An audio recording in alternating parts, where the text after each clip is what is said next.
In 2020, court cases continued to be cleared. Greater accessibility to justice was witnessed. Technology was at the forefront of trials, and more judges and JPs joined the ranks.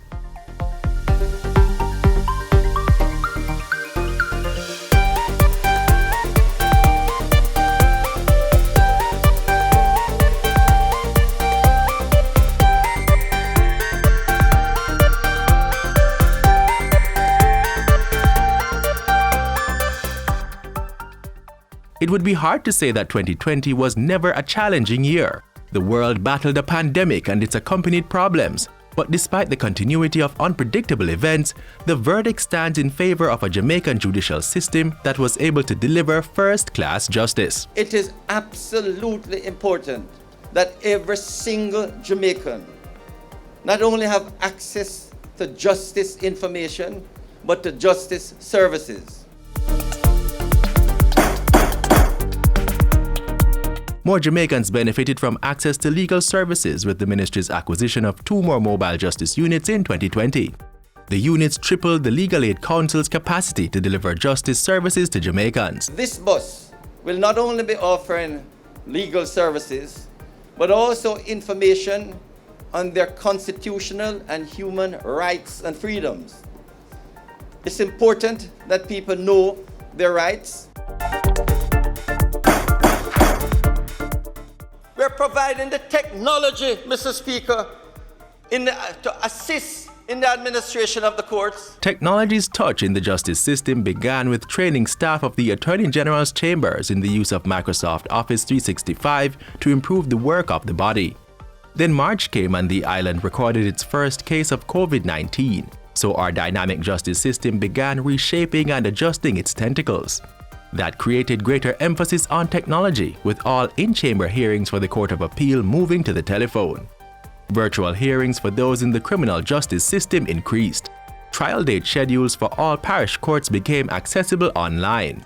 And we saw an expansion of virtual training activities for justices of the peace, following the acquisition of smart boards and other office equipment for the Justice Training Institute. Through these smart boards, through virtual manuals, training, etc., we've been able to be ahead of the curve in terms of preparing for what COVID has thrown at us. Through the efforts of the European Union, the St. Catherine Parish Court received $85 million worth of audiovisual and other electronic devices to advance justice in Jamaica. This important event on the grounds of St. Catherine's Parish Court signifies another push and determined effort by the Ministry of Justice to make good on the promise of providing members of the public and stakeholders in the justice system with a first-class justice system. The Child Diversion National Training Curriculum also moved to an e-learning platform to continue training more members of the parish committees in light of COVID-19's restrictions on face-to-face interactions. Last year, we also saw more Jamaicans coming forward to continue serving our nation through our justice system. 9 members of the judiciary were sworn into higher office. They are joining the judiciary at a time when Jamaica needs persons of character, determination, and commitment to service above self. Over 100 justices of the peace, or JPs, were also commissioned into service and trained in mediation techniques. We need to ensure that when our citizens access the courts, that they can have their matters settled in a timely manner. Last year was also marked by significant improvements in the case disposal rates of the courts and ultimately better case flow management. Jamaica implemented its first ever strategic business plan for the judicial arm of the government in the court system. The Gun Court Division cleared more than half of its cases. 2020 was about ensuring that everyone benefits from our island's justice system.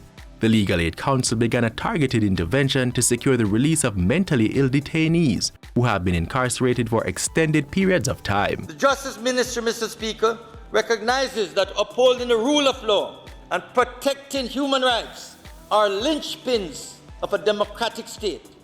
And through our agencies and divisions, we will continue to respond to the needs of vulnerable groups. A mental health offenders inquiry committee chaired by puny Judge Justice Georgiana Fraser was commissioned to assess how the court treats with the mentally ill who come in conflict with the law. The committee recommended the statutory revocation of indefinite detention of these persons.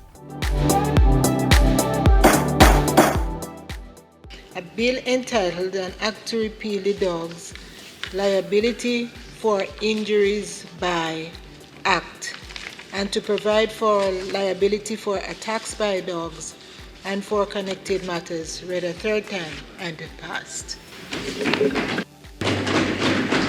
The bill is passed. We hope to see no more reports of dog injuries. But in the event they happen, I want Jamaicans to know that the Justice Ministry has taken the steps necessary to ensure redress under the law. The Justice Ministry also pushed for Jamaicans to experience a simplified authentication process for legal documents intended for use overseas and for the recognition of foreign documents intended for use in Jamaica. Despite national and global challenges, we remain resolute that our justice service delivery in Jamaica must be the yardstick by which others are measured. In 2020, the mandate was clear: make Jamaica a just and law-abiding society with an accessible, efficient and fair system of justice for all.